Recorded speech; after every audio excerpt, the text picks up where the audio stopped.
Muy buenas tardes. Un saludo especial de la doctora Diana Alexandra Remolina Botía, presidenta del Consejo Superior de la Judicatura, de los demás magistrados que integran la corporación y de la doctora Gloria Andrea Maecha Sánchez, directora de la Escuela Judicial Rodrigo Lara Bonilla. Les damos la bienvenida a la conferencia virtual denominada Contratos Inteligentes, el impacto de la tecnología en el negocio jurídico. La Escuela Judicial Rodrigo Lara Bonilla, comprometida con la formación continua, dispone de espacios de videoconferencias en las que se abordan temáticas transversales. En esta oportunidad, y teniendo en cuenta el resultado de las necesidades planteadas por las diversas corporaciones, actores judiciales y público en general, que sirvieron como insumo en la construcción del Plan de Formación 2023-2024, se ha programado un ciclo de conferencias enfocada en el derecho civil y comercial. El propósito de esta actividad académica es profundizar en el conocimiento de los contratos inteligentes y sus implicaciones. Para esta actividad académica tenemos el gusto de contar con el doctor David Augusto Echeverry Botero y el ingeniero Iván Ilich Hasik Pinzón. El doctor Echeverry es abogado y magíster en Derecho Económico de la Pontificia Universidad Javeriana y magíster en Leyes de la Universidad de Melbourne. Ha sido secretario jurídico en el Parlamento Andino y abogado consultor, docente de pregrado y posgrado en la Universidad Javeriana. Actualmente es director de proyectos de investigación y docente de la Maestría de Derecho Comercial, Financiero y Contractual en la Universidad Santo Tomás de Aquino. El ingeniero Hasik está realizando una maestría en inteligencia artificial en la Universidad Isabel I. Cuenta con un máster directivo en administración de la EADA Business School y magíster en administración estratégica de empresa del Centrum PUCP. Ha sido asesor del Banco Interamericano de Desarrollo en el área de tecnología e innovación durante los últimos 5 años y vicepresidente regional de Nespon Solutions, consultora americana en el área de finanzas y seguros. Doctor Echeverry, ingeniero Hasik, es un gusto tenerlos con nosotros. Bienvenidos. Tienen el uso de la palabra. Muchas gracias, mi doctor Flores. Para nosotros, como siempre, es un placer venir a la Escuela Judicial Rodrigo Lara Bonilla. Llevamos un tiempo haciendo estos ejercicios y siempre han sido apasionantes y implican grandes retos. Un saludo muy cordial a todas las personas que nos acompañan, a todos los discentes, a todos los funcionarios y servidores de la rama judicial, jueces, magistrados y especialmente a la doctora Diana Alexandra Remolina y a la directora de la escuela. La admiración y el agradecimiento total por habernos tenido en cuenta e invitarnos de nuevo a estas conferencias. En este sentido, bueno, entremos en materia. Cuando estábamos hablando con el ingeniero respecto de estos temas, él y yo arrancábamos por una forma de análisis distinta porque son temas que incluyen el derecho, pero también incluyen mucho las nuevas herramientas tecnológicas. Y en ese sentido hay un idioma completamente diferente, un entendimiento distinto entre lo que la ciencia o el derecho puede entender por smart contracts, por inteligencia artificial, por automatización, arrancando inclusive desde la misma definición del contrato, a lo que pueden entender los ingenieros y las personas técnicas en este sentido.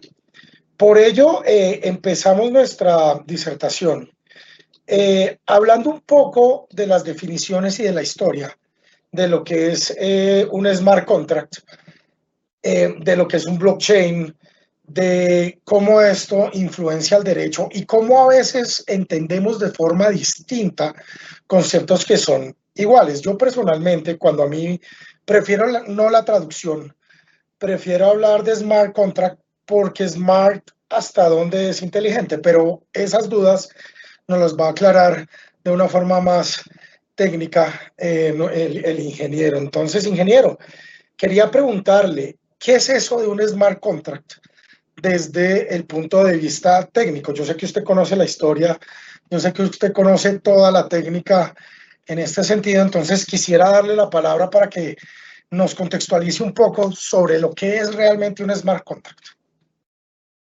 Hola, muy buenas tardes a todos y gracias por la invitación.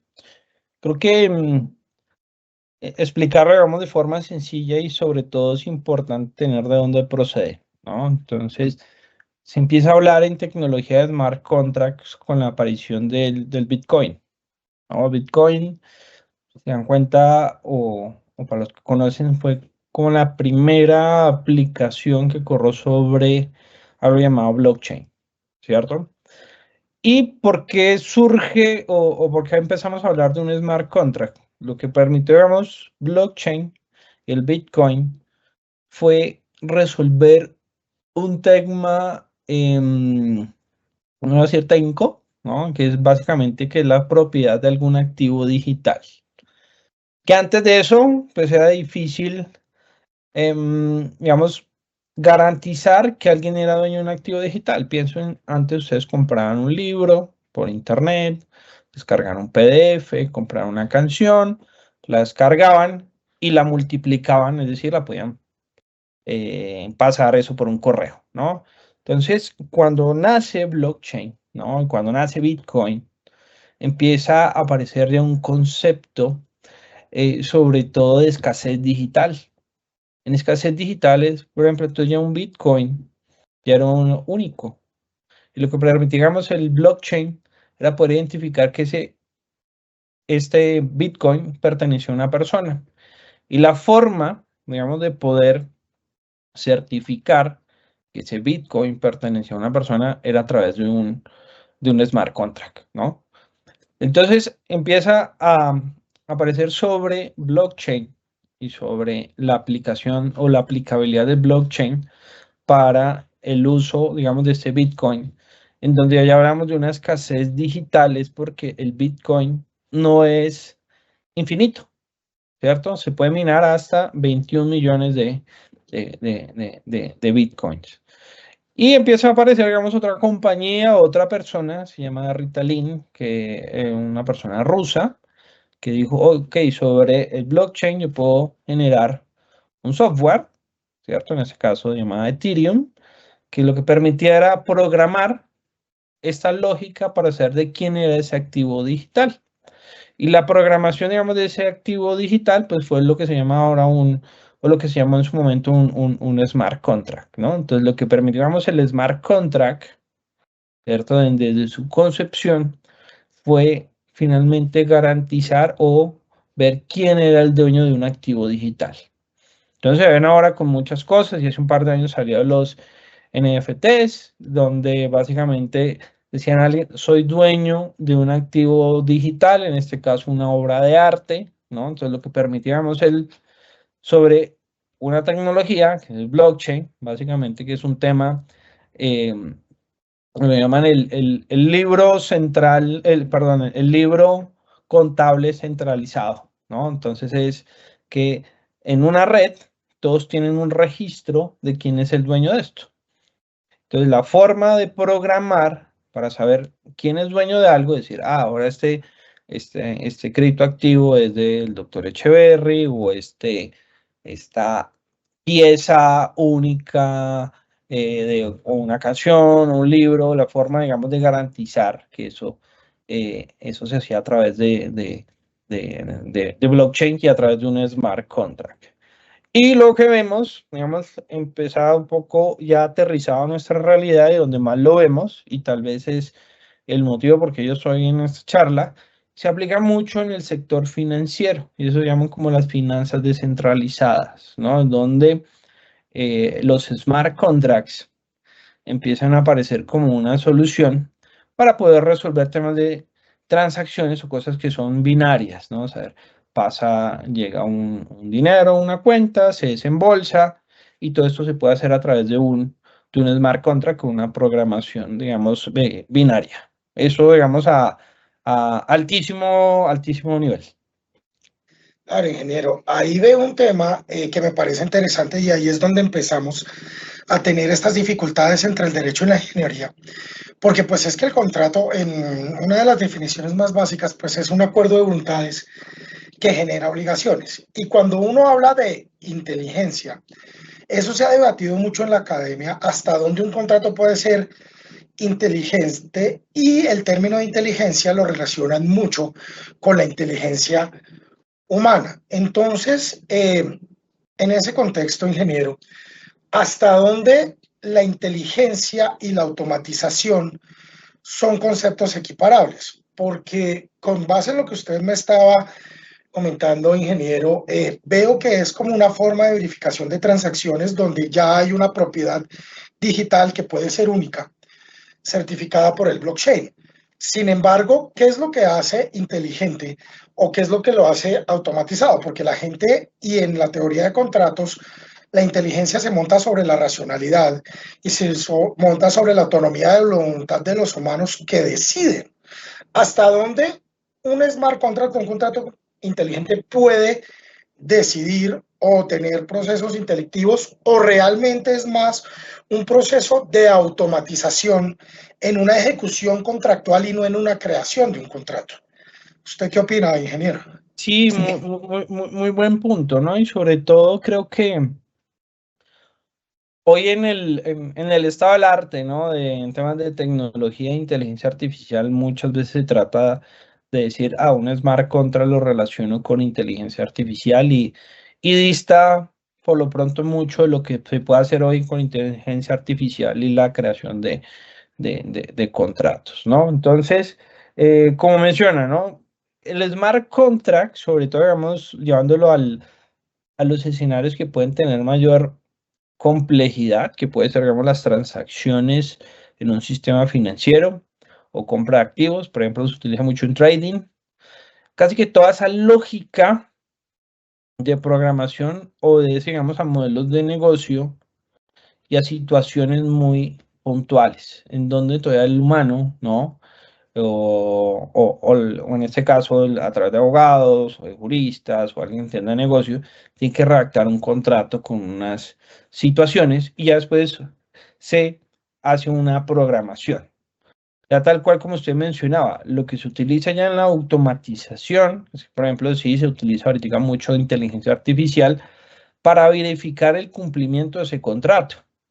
¿Cierto? Pero digamos la programación es decir, mira, tienes que pagar entre tal fecha, estos son los honorarios, estos son los entregables. Básicamente lo que ya empieza a ocurrir dentro de la automatización de la ejecución del contrato es que contra el cumplimiento de algunas cosas que estén dentro del contrato se ejecute una acción. Acción tales como cuáles. El desembolso de algo, ¿cierto? La liberación de alguna información, el cumplimiento o cerrar un contrato, ¿cierto? Pero toda, digamos, la concepción del contrato, ¿cierto? Obedeció, digamos, algunas necesidades de negocio que hoy difícilmente todavía las pueda, digamos, yo programar dentro de un smart contract. Además, yo lo pongo, digamos, piénselo de esta manera. Ustedes van a una red bancaria, ¿no? O por ejemplo, digamos, esta en la que se transaccionan criptoactivos.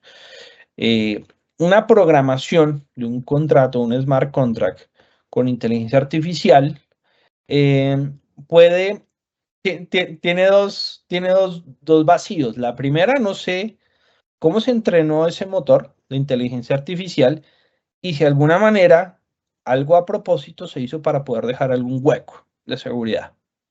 Y un error en una programación de esto, pues significa, es diferente. Tal vez yo digo, voy a programarme aquí un contrato para un arriendo. Puedo entrar y probar si funciona bien o no. Pero en una red donde se transaccionan millones de activos y mucho dinero, un error de ese estilo representa mucho dinero, ¿cierto? Entonces quedó mal programado, quedó un hueco de seguridad y sobre ese hueco de seguridad pues se puede robar mucha plata, ¿sí? Entonces ahí no hay una responsabilidad. Entonces lo que sí ocurre es que en la programación de smart contracts todavía existe mucha intervención humana porque tal vez ahí puede haber un responsable de quien programó.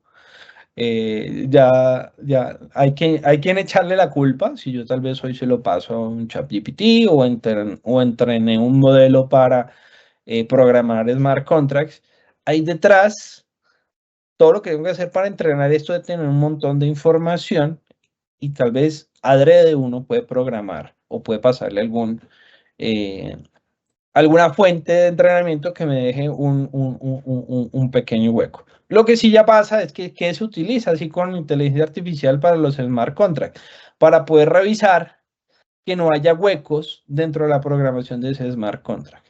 Entonces ahí hay un punto extremadamente importante, porque igual dentro de un blockchain, que es algo extremadamente seguro, se generan fisuras de seguridad por una mala programación dentro de un contrato, ¿no? Entonces ahí hay un punto importante que hoy es debate, ¿no? Es decir, no puedo entrar yo a programar una lógica compleja de negocio con tal vez un motor de inteligencia artificial, porque ¿quién va a generar la responsabilidad contra, digamos, una falla en esa programación? Lo que sí se utiliza es hacer seguimiento del contrato y también hasta para encontrar cuáles son los posibles huecos o vacíos que tenga la programación de ese smart contract. Claro, no, entiendo perfectamente y eso es uno de los puntos fundamentales, porque cuando uno revisa la literatura, pues uno habla como de 3 niveles de smart contracts y cuando yo hablaba con el ingeniero preparando esta conferencia, él me decía que lo mejor era hablar con el estado actual de la técnica, porque en el primer nivel tenemos estos smart contracts que son autoejecutables. Y ahí viene un tema en derecho muy interesante que es la flexibilidad en la posibilidad de la ejecución del smart contract. ¿Por qué? Porque, como el ingeniero muy bien lo sabe, una de las frases que más utilizamos los abogados es el depende, ¿sí? Entonces, ese depende de los temas cuando las condiciones cablan, teoría de la imprevisión, que hacen, por ejemplo, muy accesorio, muy oneroso, un negocio jurídico. Cuando uno lo ve en la ejecutabilidad de una de las cláusulas vía smart contract, surgen dos grandes preguntas. Uno, ¿hasta dónde, siendo un lenguaje binario, uno puede analizar todas las posibles vicisitudes que pasan en un contrato? Porque en un contrato, uno, cuando es de la ejecución a largo plazo, pues las partes terminan negociando si se encuentran en un efecto contrario a las prestaciones que hubiesen pactado. Entonces, la primera pregunta es, ingeniero, cuando ya está automatizado, cuando ya está generado, ¿hasta cuándo uno puede frenar la ejecución o prácticamente no hay flexibilidad luego de haber programado? Y la segunda sería, bueno, ¿cómo usted ve desde el punto de vista técnico esa responsabilidad del programador del algoritmo? Hay una discusión muy interesante sobre las armas inteligentes. Entonces dicen, bueno, ¿qué pasa si hay un error de programación? Si responde el algoritmo o responde la persona, y los algoritmos pues no se pueden considerar personas. Entonces ahí tenemos, creo que, 2 puntos para discutir muy interesantes, ingeniero. ¿Usted qué opina primero de la flexibilidad y de la posibilidad de modificación en un desarrollo contractual de un smart contract, o si no se puede, también? Y la segunda, la responsabilidad que pueda tener un programador respecto a este tipo de temas. Qué buena pregunta. La primera es, generalmente uno ve la aplicabilidad de los smart contracts, sobre todo en el sector financiero, porque sí es un tema que es muy binario, ¿no? Es decir, entra clave, pago, hago transacción, ¿cierto? No es tan, no hay como tanta interpretación, ¿no? Es decir, digo, hago transacción, lo único que reviso es si hay plata, no hay plata, y si hizo la transacción, perfecto, ¿cierto? Entonces, por eso, digamos, la aplicabilidad de esta primera ola de smart contracts es muy binaria, ¿no? Y sobre todo por eso se ve en el sector financiero, ¿cierto? O lo que llaman finanzas ya descentralizadas, ¿no? Lo que sí ocurre o puede pasar ya con smart contracts, y por eso digo es que inteligencia artificial viene ya dentro de la interpretación del contrato, ¿cierto? Porque ya la decisión no es binaria. Entonces, lo que permite, digamos, ya inteligencia artificial es poder tomar más variables, ¿cierto? Para ya con variables de contexto, que es lo que hace hoy tal vez un GPT, o un ChatGPT, ¿no? O los agentes inteligentes que toman una decisión contra un contexto, ¿cierto? Entonces, ¿qué puede pasar? Que ahora un agente, y pasa mucho, digamos, ahorita en el sector financiero y asegurador que trabajamos, es contra un siniestro, ¿cierto? Que parece que un siniestro pues tiene una interpretación primero de unas cláusulas, ¿cierto? Del contrato, las coberturas, ¿cierto? Los límites. Entonces, normalmente lo que hace aquí es un perito o un ajustador entrar a revisar cuál es la situación para poder resolver si aplica o no aplica el siniestro, ¿cierto? Entonces, si da cuenta es al final decir, aplica o no aplica, sí o no, se vuelve binario, pero tiene que evaluar un montón de variables de contexto. Aquí ya la inteligencia artificial lo que permite es emular o poner todas estas variables de contexto, ¿cierto? Entonces dice, mire, se estrelló alguien, ¿ok? ¿Le pago o no pago? Entonces, revisemos a qué velocidad iba, tenía pico y placa, tenemos imágenes del accidente, hay un croquis, hay un video, toda esa información sirve para poner el contexto y para ayudarle a tomar parte de una decisión, pero una decisión pues, sea binaria, ¿no? Entonces, contra un contrato, digamos en este caso, por ejemplo, el de un seguro, que básicamente genera unas condiciones, ¿cierto? Algunas cláusulas o coberturas para poder ejecutar el contrato y el que toma la decisión si se ejecuta o no. Entonces, digamos su primera pregunta, ¿qué hago ahí automático o qué no hago automático?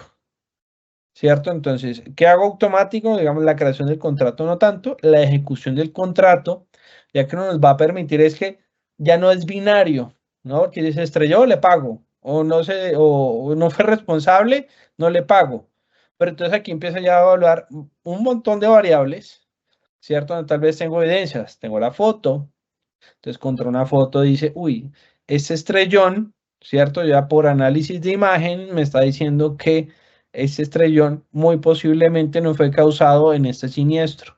Entonces ya empieza a tomar variables de contexto que van a ayudar a tomar una decisión y ejecutar algo de forma automática. Entonces, en ese sentido, la automatización ayuda, hoy en qué punto estamos, para ayudar a recopilar información, ¿cierto? Para llegar a un punto de poder tomar la decisión sobre la programación que hubo en el smart contract, ¿vale? Dale. Y la segunda pregunta, ingeniero, respecto a la responsabilidad del programador. Ok. Porque ahí viene un tema muy interesante, o sea, siempre en responsabilidad civil, pues la responsabilidad se le adjudica o a las personas naturales o a las personas jurídicas, porque son aquellas que tienen un patrimonio para, pues si se causa un daño, pagarlo de una forma patrimonial. Sin embargo, el algoritmo, que realmente es una programación de inputs y outputs y de una cadena de órdenes y unas cadenas decisionales, pues hasta dónde puede imputársele una responsabilidad o decir que no es responsabilidad de nadie lo que pase con ese algoritmo. Entiendo que a veces hay algoritmos que pueden aprender, pero siguen estando sobre matrices donde llenan ciertas variables, pero la responsabilidad del programador debería estar en el contrato inicial, en el contrato automatizado, y hasta cuándo se le puede imputar al programador, porque si esto uno lo lleva a un escenario judicial, o sea, uno cómo le puede plantear a un juez que no es docto en los temas técnicos el error de la programación que nos generó la posible responsabilidad dentro del smart contract. Entonces, ¿usted cómo lo ve, ingeniero? Ahí hay muchas cosas de donde uno, de donde uno pegarse, ¿no? Decir, ¿por qué? Al final el rol humano siempre va a haber, ¿cierto? Yo lo pongo desde la perspectiva, por ejemplo, ya hace un par de semanas estuve en San Francisco y monté en un carro autónomo. ¿Y maneja? Perfecto, es decir, sin embargo, no está exento que pueda tener un accidente, pero la probabilidad que un accidente ocurra con un carro autónomo versus la cantidad de accidentes que puede tener una persona manejando es infinitamente inferior, ¿no? Y pasa esto igual. puede manejar todas las variables. Lo que debe pasar, digamos, en un estado de maduración para ejecutar un contrato, un smart contract, es que al final se toman un montón de variables para tomar una decisión, ¿cierto? No puede pasar que hay un punto, sobre todo, como yo digo, en contratos de seguros, ¿cierto? Donde yo digo, vea, ya hay casi que un análisis de riesgo, donde digo, vea, deje pasarlo y pago el siniestro porque va a ser más económico pagarlo que llevar todo un proceso, digamos, de reclamación. Entonces, va a pasar sobre todo en la responsabilidad, ¿no? O el riesgo de la toma de decisión de cuando digo lo hago automático o no. Lo que sí va a pasar es que va a llegar un punto donde yo voy a tomar decisiones más rápidas, informadas, ¿cierto? Tal vez llego y digo, contra estas fotos o contra el horario, aquí llegamos dos ojos frente a, no sé, un algoritmo entrenado con 50.000 imágenes contra 50.000 siniestros igual, le va a dar tal vez una información tal vez más acertada de lo que él puede hacer con su conocimiento. ¿Que puede fallar, pero la probabilidad que falle va a ser mucho menor utilizando este tipo de cosas, ¿no? Entonces va a decir, ok, frente a la responsabilidad, lo mismo que pasa con un carro autónomo. Si en un momento falló alguno, el carro, digamos, dentro de la programación, se dijo priorice la vida del conductor y llega y se estrella y en el otro mueren personas. ¿De quién fue la responsabilidad? Seguro sí hubiese ido manejando una persona en un carro autónomo, hubiese sido el mismo accidente, más personas, pero al final se centran es en ese punto, ¿no? Y no contra la cantidad o contra la probabilidad que eso ocurra frente solo a una vez que pueda pasar, ¿no? Entonces, yo creo que siempre va a haber un dilema, ¿no? Ahí tal vez la responsabilidad es quien ejecuta el contrato, diga, yo estoy dispuesto a asumir el riesgo y la responsabilidad de ese 1% de probabilidad que ocurra o a seguirlo haciendo de esta manera que puede ocurrir casi que 10 veces la probabilidad que ocurra. Entonces, en una estoy asumiendo la variable humana, ¿cierto? Y puede tener algún error frente a una variable informada. Pero que va a haber error, puede haber error. En uno, 10% de probabilidad, mucho menos que el otro. Sí, nos queda un gran reto, es cómo llevar nosotros los abogados eso realmente al entendimiento del juez por la diferencia de el idioma que tiene el uno y el otro. Ahí me surge otra pregunta, ingeniero, y es, bueno, en el estado actual de la técnica, ¿hasta dónde, ya no en la etapa de ejecución? Bueno, primero, en la etapa de ejecución, ¿hasta dónde uno puede frenar esa ejecución automática? Usted me decía que entonces, bueno, una transacción en el sistema financiero, pagó, llega, descuente de una vez de la cuenta y se hace automáticamente. ¿Hay posibilidades o no hay posibilidades de frenar esa ejecución automática o ya habiendo programado no hay posibilidad de una renegociación antes de que se ejecute automáticamente el pago? Sí, y mire que es un caso muy común en el sistema financiero, ¿cierto? Y, por ejemplo, es un tema asociado al tema de SARLAF, ¿no? Y de contratar algún producto financiero donde yo como empresa o como organización, yo asumo el nivel de riesgo de venderle a alguien, algo a alguien, ¿no? Y que no es binario, porque yo digo, yo estoy dispuesto a asumir un 80% del riesgo. Y es donde yo digo, como compañía, entonces no lo vuelvo binario, yo empiezo a tomar otro tipo de variables. Entonces, por ejemplo, el sistema financiero, va a sacar un crédito, ¿cierto? Y baja así, ponen el número de cédula, mi fecha de nacimiento y contra eso me hacen una evaluación de riesgo. Entonces, es decir, para el banco puede ser un cliente con un riesgo medio o alto, que eso detrás va a ser porcentual y si se da cuenta que ya no es binario, ¿lo aseguro o no lo aseguro? Ahí yo manejo un buffer, ¿no? O digamos, un cierto criterio para no volverlo binario, ¿sí?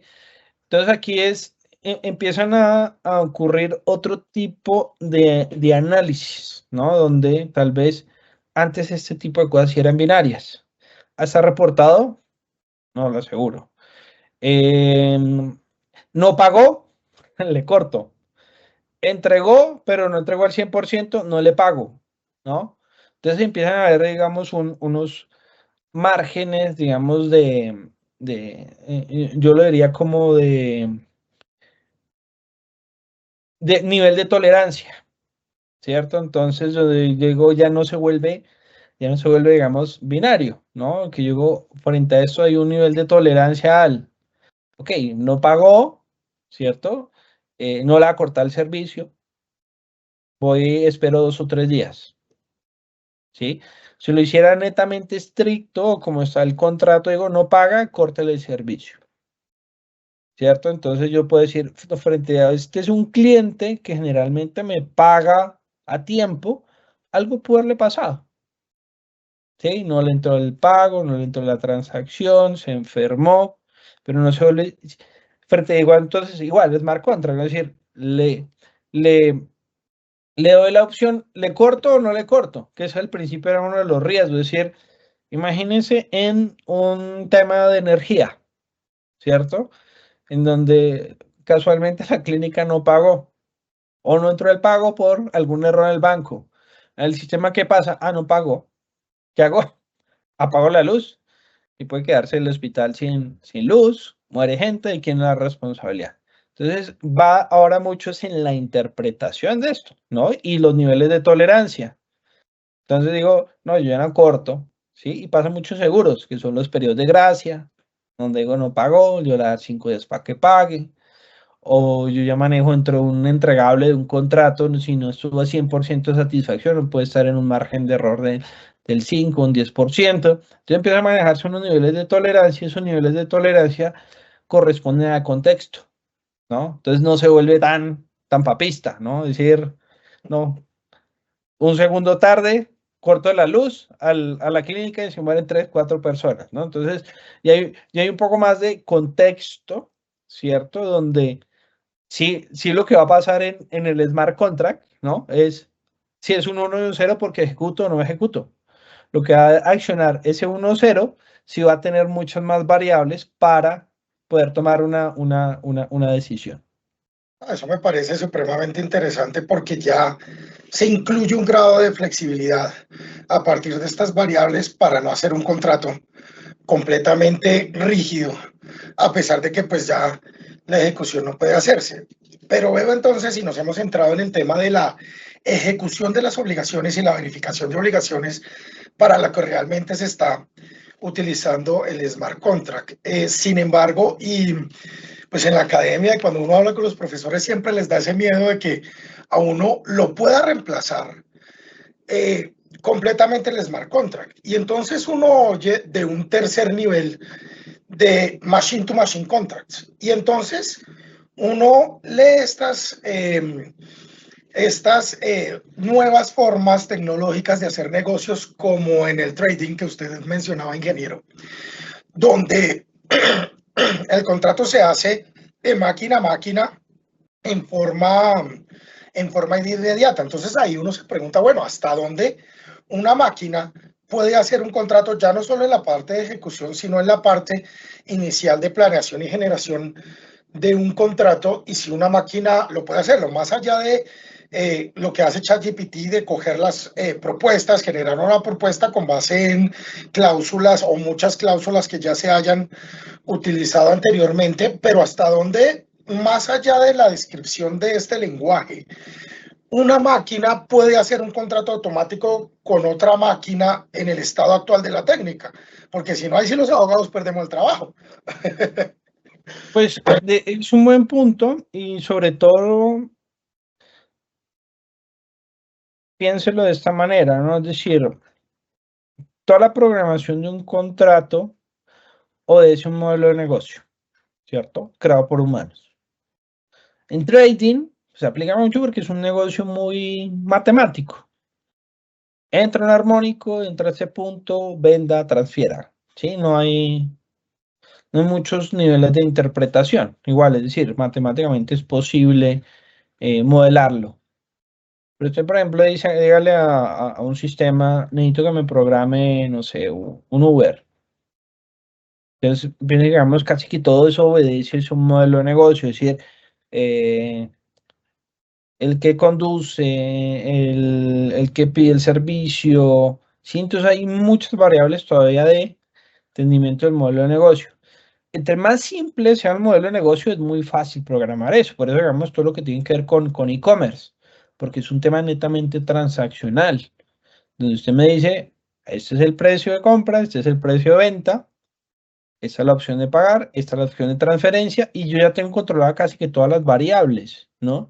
Precio, precio de venta, cómo pago, dirección de entrega. Entonces, un negocio, entre más simple es el negocio, más fácil de programar y más fácil de poderlo hacer entre machine to machine. Hay complejidades, hay negocios que son complejos. Entonces, yo digo, no sé, y yo siempre, digamos, pongo la diferencia, ¿por qué hay un café?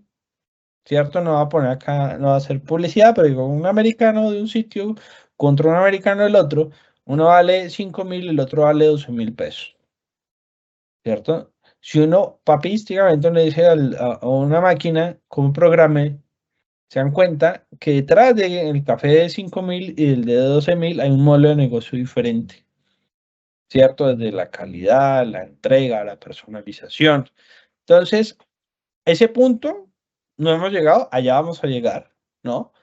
Pero hoy en día, la programación, digamos, machine to machine, entre más simple sea el negocio, pues es factible hacerlo. Por eso es simple, digamos, en transacción, de que pago, transfiero, ¿cierto? Entonces, el negocio de trading pasa mucho, es más, ya hay bots que empiezan y reviso y pongo el nivel de tolerancia en qué punto yo vendo una acción, ¿cierto? Entonces, según el comportamiento, digo, está subiendo la acción, si sube un 20% en un día, venda, si baja un 20%, venda, y pongo, digamos, un monto, un presupuesto, ¿cierto? Entonces, es fácil, no va a ser fácil programar, pero ya con el machine to machine se puede. Pero bueno, piensen, por ejemplo, en un negocio, no sé, en educación, o piensen en negocios que tienen muchas variables humanas, ¿no? Es decir, ¿por qué toma decisión de esta universidad? No, pues por los profesores, por la recomendación. ¿Cómo yo programo eso? No hay forma hoy de hacerlo, ¿no? No, eso me parece supremamente interesante porque, digamos, también leyendo e indagando, uno dice, bueno, ¿hasta dónde un concepto como la justicia o un concepto como los derechos fundamentales o como la protección de la vivienda digna o la dignidad humana podría llevarse a un algoritmo? O sea, a menos que, porque son de elementos muy complejos que van más allá de una variable matemática de un contexto que puede hacerse. Entonces, pues mi interpretación, me corregirá si estoy mal, ingeniero, es que de todos modos ese componente humano, sociológico o la misma idea de justicia que inspira a la rama judicial, pues sería prácticamente imposible, o por lo menos en el estado actual de la técnica, hacer un algoritmo que programe y que pueda entender ese concepto de justicia o de dignidad. ¿Usted cómo lo ve, ingeniero? Yo creo que hay un punto importantísimo de resaltar que lo que sí acorta son los tiempos, ¿cierto? Un tema relacionado netamente a productividad, porque piensa usted como abogado, como juez, eh, antes la información a la que tenía usted acceso, pues eran 2 o 3 o 4 o 5 artículos, ¿cierto? Frente a ahora usted puede mezclar, ¿no? Desde ponencias, libros, videos, ¿no? Y todo lo puede poner dentro de una licuadora, ¿no? Y poderlo entrenar bien y poder inferir cosas que le van a simplificar el análisis, ¿sí? No va a decir, y ya es la responsabilidad suya, es cómo interpreta esto y cómo puede usted utilizar la tecnología para simplificar esto. Usted va a salir al borrador. Ahí la responsabilidad suya es si el borrador está bien redactado, ¿no? Y y que hay que entender los límites que tienen hoy la inteligencia artificial. En un momento hacíamos varias pruebas y ustedes piensen, ¿no? Es decir, digo, hoy le puedo preguntar a un GPT, ¿cierto? Algo que no existe y me responde como si fuera verdad, ¿no? Y, Sí, y eso hace parte, digamos, de la responsabilidad de uno, ¿no? Que puede uno preguntarle cosas que ni existen y él le responde y uno pensar que sí es verdad o no, ¿sí? Que son ahorita se me escapa el nombre, pero básicamente empieza a divagar la inteligencia artificial, ¿cierto? Y empieza a responder con cosas que no existen. Entonces, en ese orden de ideas, la responsabilidad de uno es entenderla, ¿cierto? ¿Cómo la puedo utilizar? ¿Cuáles son esos límites? Entonces, yo decir, vea, para mí sería ideal es, Benito, que me toma dar norma estos 3 o 4 casos y necesito que me lo ayude a sintetizar, a comparar y yo ya tengo una información que me ayude, o es más, hasta decir, vea, arme un borrador. Y yo ya, pum, frente a mi responsabilidad de revisar bien el borrador y decir, vea, en este punto, esto que está escribiendo no tiene coherencia, ¿no? Entonces, lo que sí aumenta la productividad, lo que sí va a pasar es que lo que antes normalmente nos demoramos 2 o 3 semanas para redactar algo, ahora ser mucho más rápido, ¿no? Y en ese orden de idea es cómo yo genero valor en la creación del contrato con esa capacidad de productividad. Entonces debe ser contratos muchísimos más completos, ¿cierto? Porque antes, uy, se me pasó esto, no una actualización de tal norma. O, oigan, yo podría tomar algunos contratos de ejemplo para revisar que tuvieron en cuenta o no. Entonces, lo que se va a incrementar cada vez más es la calidad del tipo de contratos. Y lo que va a pasar es, el tipo de profesional va a ser un profesional totalmente diferente, donde no lo vea esta tecnología como una amenaza, sino como un complemento. Y donde tiene que generar muchísimo valor, digamos, en este caso, al momento de generar el contrato al que lo está haciendo. Es decir, que diga, ¿cuál es la diferencia que yo entre y pida que me redacte un contrato, ¿cierto? Yo directamente, Iván Hassi, que no soy abogado, entrar a un GPT, versus a que lo haga un abogado decir, no, necesita que, por favor, tome tal sentencia, tome tal contrato, necesito que me arme A, B, C o D, ¿sí? Y al final poderlo filtrar y decir, vea, frente a mi responsabilidad, ¿yo qué hice? Primero, tomé fuentes que son válidas, ¿sí? Y actualizadas. Segundo, pedí que me redactara las cosas que yo necesito que me redacte. Y tercero, lo revisé. Entonces, es una herramienta muy poderosa, primero para evitar errores, ¿no? Lo que antes uno podía decir, se podía escudar, no conocía tal sentencia, no sí. conocía tal actualización. Ahorita lo que no puede ocurrir es eso, porque decir, yo tengo toda la mano, para poder preguntar, poder cruzar y mi criterio ya jurídico para poder analizar y saber que eso va a ser un contrato válido. Sí, no, eso me parece súper interesante. Y ya cerrando, ingeniero, nos lleva a los últimos 2 temas que habíamos planeado y es el tema del consentimiento, porque pues uno cómo asegura que realmente la persona que está detrás es la que manifiesta el consentimiento, entendido además como la forma en que se originan las obligaciones. Sin un consentimiento bien manifestado, pues no puede existir una obligación en derecho. Y lo segundo, algo que usted estaba tocando tangencialmente, y es el manejo ético de la herramienta. Porque inclusive ya la Corte Constitucional sacó una sentencia este año donde habla de cuáles son los elementos, y es mucho lo que usted dice, ingeniero. Uno no le puede dejar, por ejemplo, solo la inteligencia artificial a la máquina o al ChatGPT que le haga el contrato, comparando 2 o 3 contratos que usted ya haya hecho de forma anterior. Entonces, ¿usted cómo ve ese tema de la verificación del consentimiento para ver, por ejemplo, en los temas de los menores de edad y pues el tema del manejo ético de la herramienta de inteligencia artificial dentro de un smart contract, pues para saber que realmente la persona que está dando su consentimiento es la decisión de obligarse, cuando muchas veces las identidades son ocultas dentro de todo este marco de creación de algoritmos. Pues una excelente pregunta, y sobre todo pasa en el sector en el que yo trabajo, ¿no? Es decir, hoy en día cada vez es más frecuente, y va a pasar más, que va a ser mucho más fácil contratar un producto financiero a través de una página, ¿no? Es decir, lo que en el mercado se llama un onboarding digital, donde yo puedo sacar una tarjeta de crédito o un crédito totalmente virtual, ¿no? Y parecía ser, bueno, ¿y cuál es la diferencia hacerlo físico a hacerlo digital? Es más, yo creo que hasta es más seguro hacerlo hoy digital que hacerlo en físico. ¿Por qué? Primero, ya existe con tecnología, ¿cierto? Y es más, empezamos a ver toda la aplicabilidad que tiene el mismo blockchain, ¿no? Es decir, frente, por ejemplo, a verificación de identidad, ¿cierto? Entonces yo ahí encontré un número de cédula, mi fecha de nacimiento, yo ya hoy me conecto a múltiples sistemas donde me va a decir corresponde, ¿no? Corresponde la fecha y eso, entonces hay un tema de verificación de identidad. Con esos datos también está diciendo, o es una persona públicamente expuesta, o es una persona que tal vez está reportada por mala paga. Y adicional, puede ser esta persona tenga un homónimo. Mire, con 2 datos estoy simplificando todo un proceso que presencial es imposible hacer, ¿no? Entonces, con 2 datos.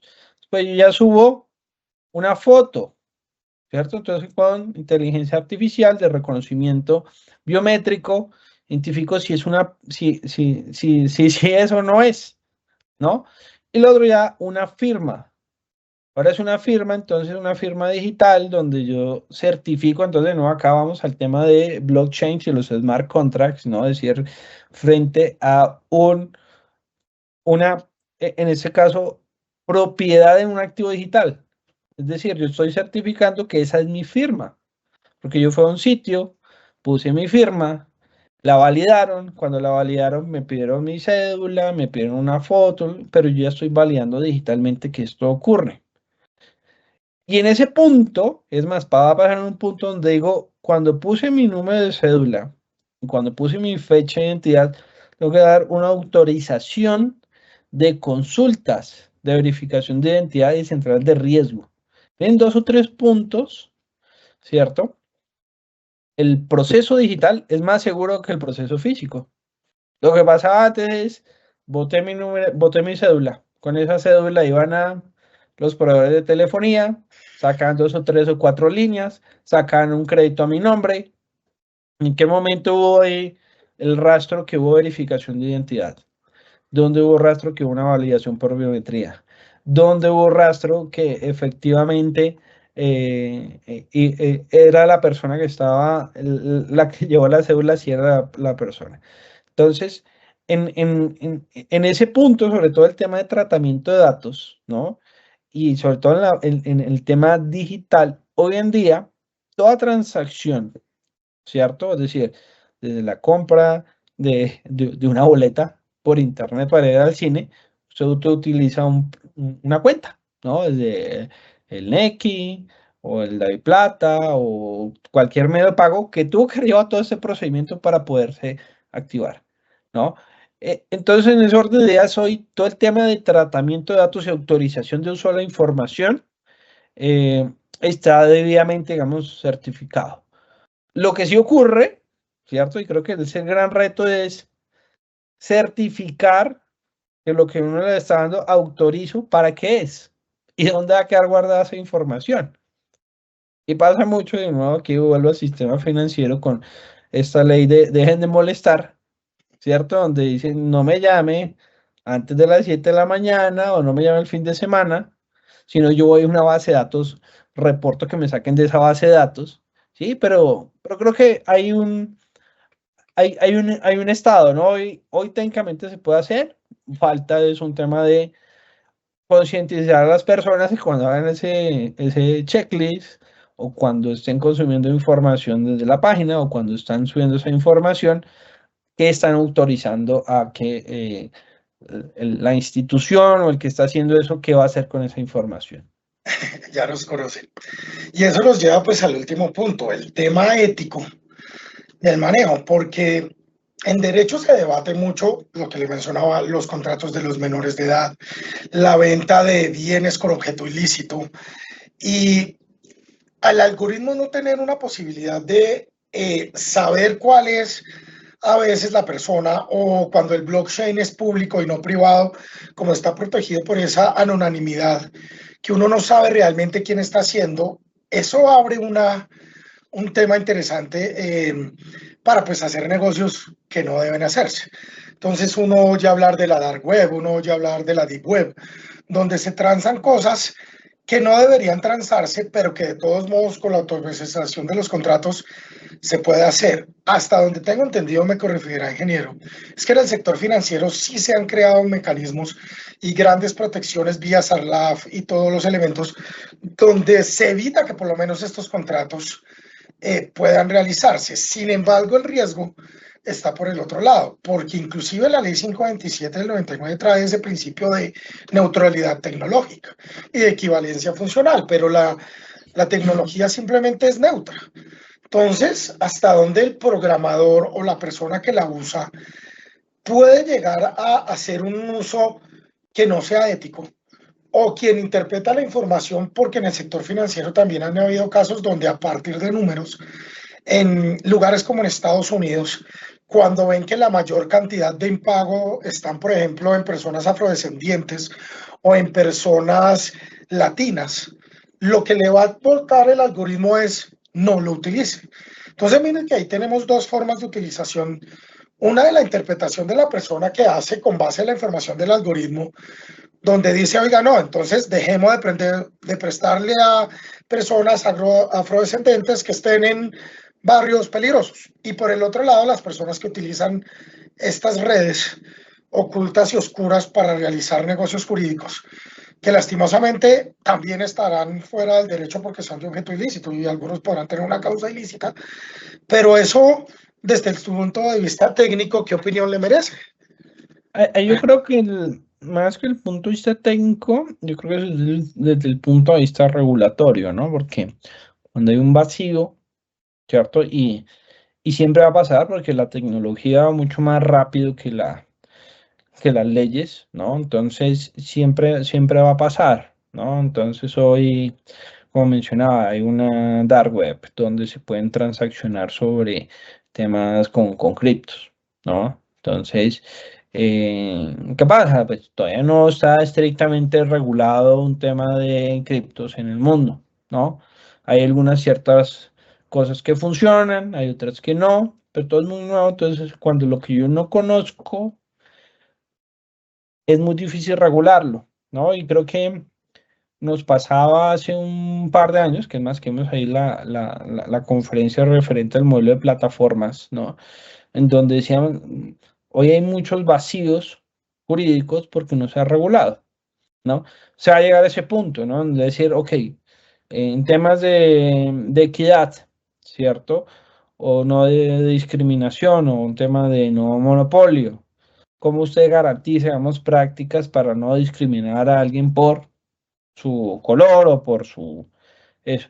Lo que va a permitir siempre es que la tecnología es que la ventaja que tiene esto es que todo deja un rastro, ¿cierto? Entonces, cuando yo vaya a regular frente a esto, entonces yo como ente regulador, lo que hago es, necesito que usted siempre deje un rastro que hizo esto. Pasa mucho y con SARLAF, ¿no? Es decir, si usted alguien fue a intentar sacar un crédito y usted se lo rechazó, pues usted tiene que certificar por qué se lo rechazó.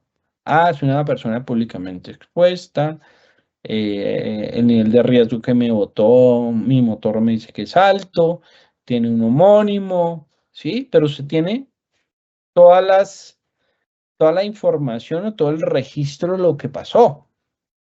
Lo que va a ocurrir, si en un punto que usted mencionaba es frente a la ética, es hay que tener mecanismos de regulación para saber que tengo que garantizar estas cosas, ¿no? Entonces, y que técnicamente hay que cumplirlas, ¿cierto? Entonces lo mismo, entonces antes en papel, ¿no? Pues yo lo rechacé porque no, la cédula no correspondía.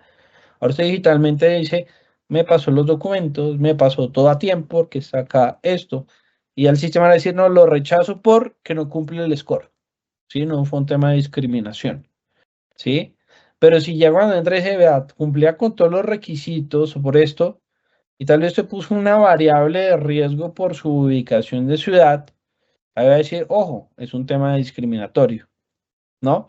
Entonces, ahí yo creo que es un tema netamente regulatorio, ¿cierto? Que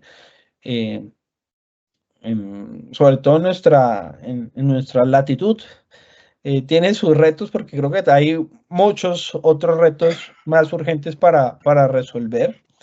Y en países, digamos, del primer mundo donde tienen tal vez menos problemas para resolver, todavía apenas lo están resolviendo.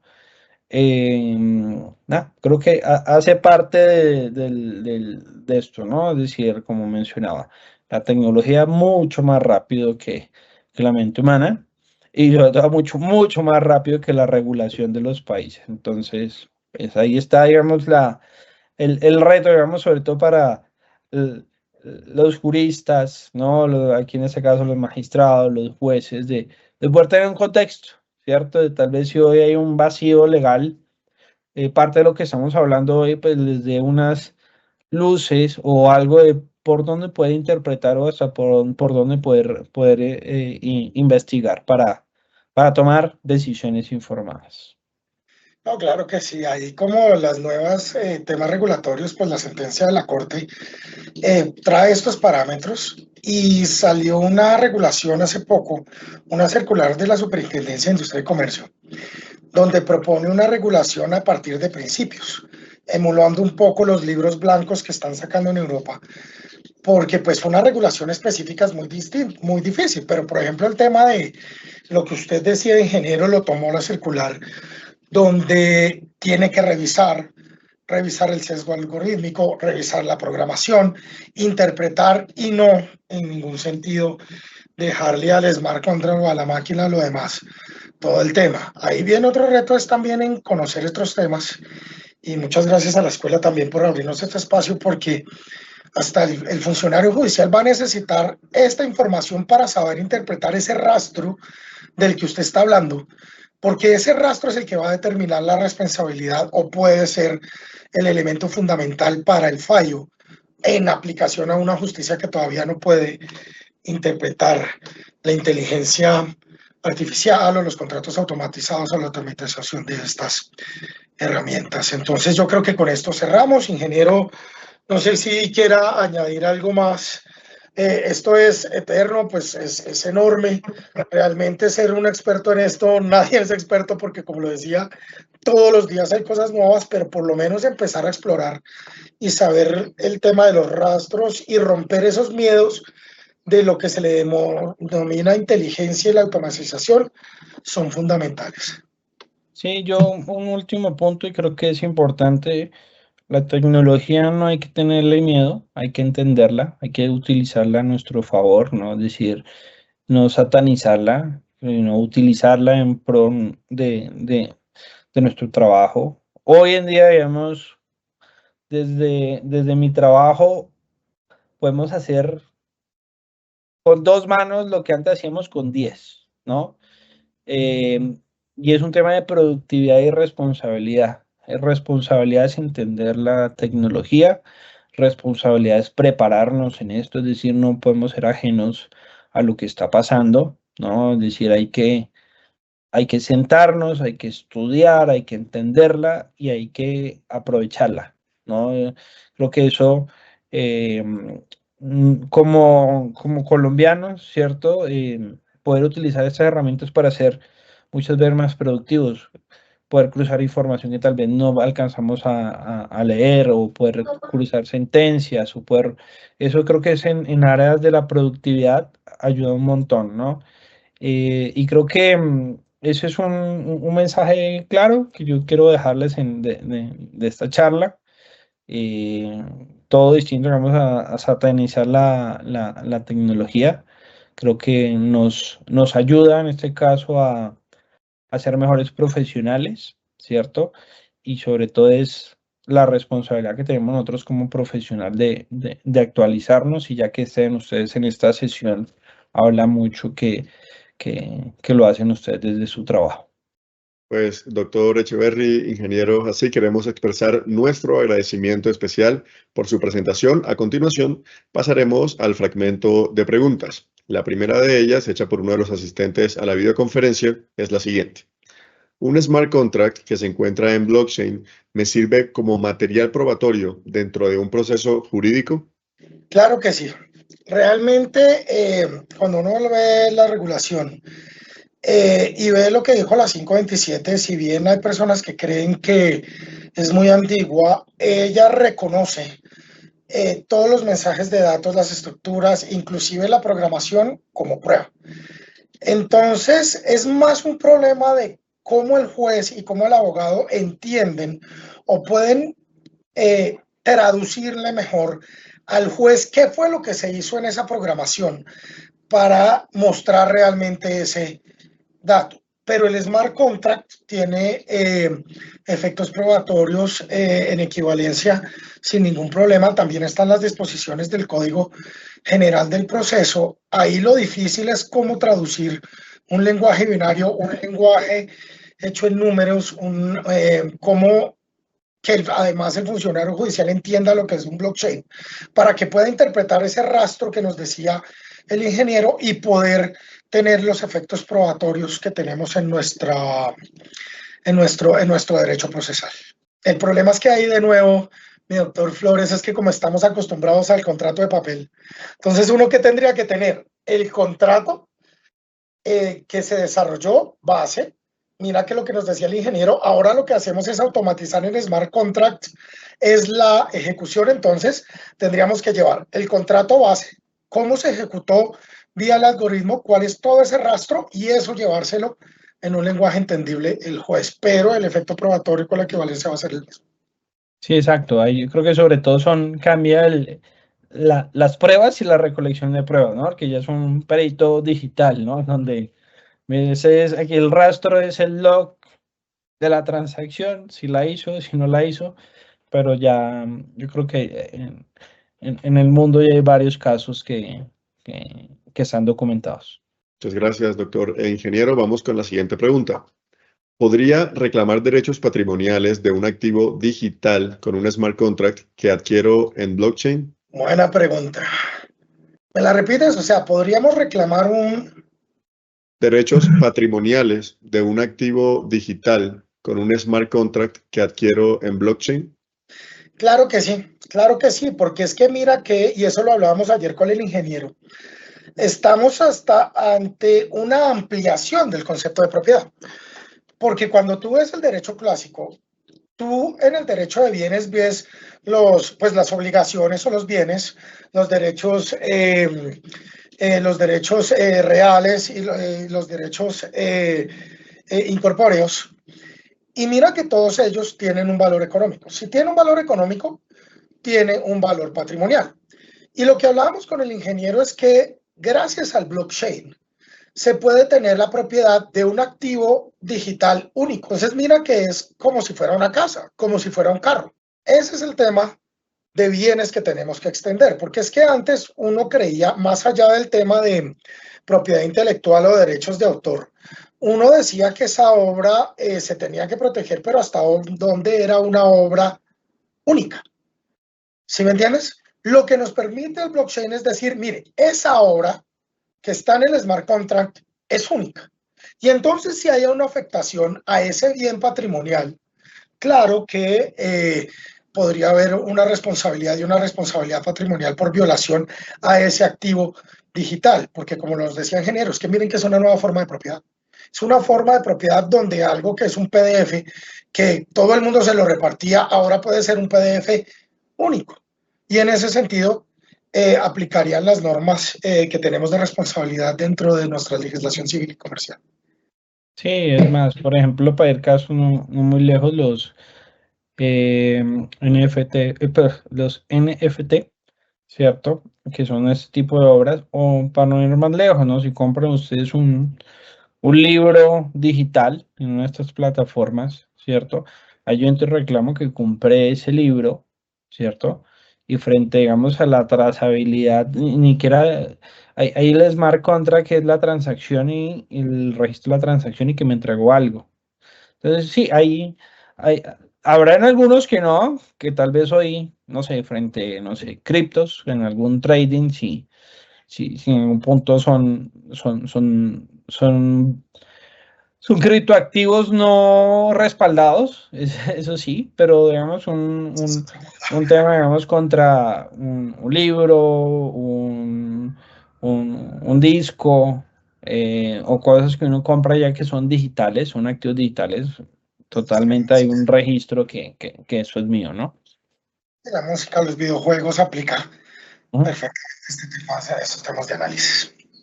Muchas gracias. Vamos con la tercera pregunta. Si hay incumplimiento de un smart contract que se encuentra en blockchain, ¿bajo qué jurisdicción ordinaria podría iniciarse una acción legal para reclamar perjuicios? ¿O en Colombia aún no existe legislación que me permita iniciar este tipo de demandas? La verdad no tengo ni idea. Por una razón. ¿Qué es lo que pasa? Ese tema de jurisdicción y competencia es muy difícil frente al smart contract. Lo primero que hay que hacer es entender que una cosa es el contrato, otra cosa es el smart contract como la forma de ejecución de las obligaciones que están dentro del contrato principal, que es la que tenemos en el estado actual de técnica, como nos decía el ingeniero. Entonces, miren que la ejecución del smart contract se va a pagar con el contrato principal para determinar temas de incumplimiento. Lo segundo, el problema es que todos tenemos un principio y todos conocemos el principio de territorialidad de la ley devenida por la soberanía de los estados. Y entonces, pues para que una ley aplique, una sentencia aplique en otro país, pues necesitamos los tratados internacionales y demás.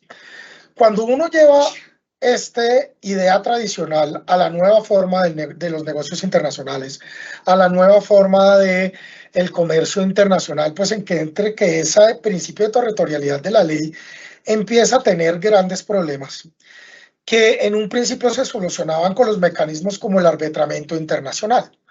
Sin embargo, si usted tiene un contrato con una ejecución automática vía smart contract, cuya completa ejecución, suscripción, sea por colombianos en Colombia, pues entonces ahí sí podríamos. Cuando ya hablamos de contratos internacionales, sería muy difícil, porque eso nos lleva a otro tema muy interesante.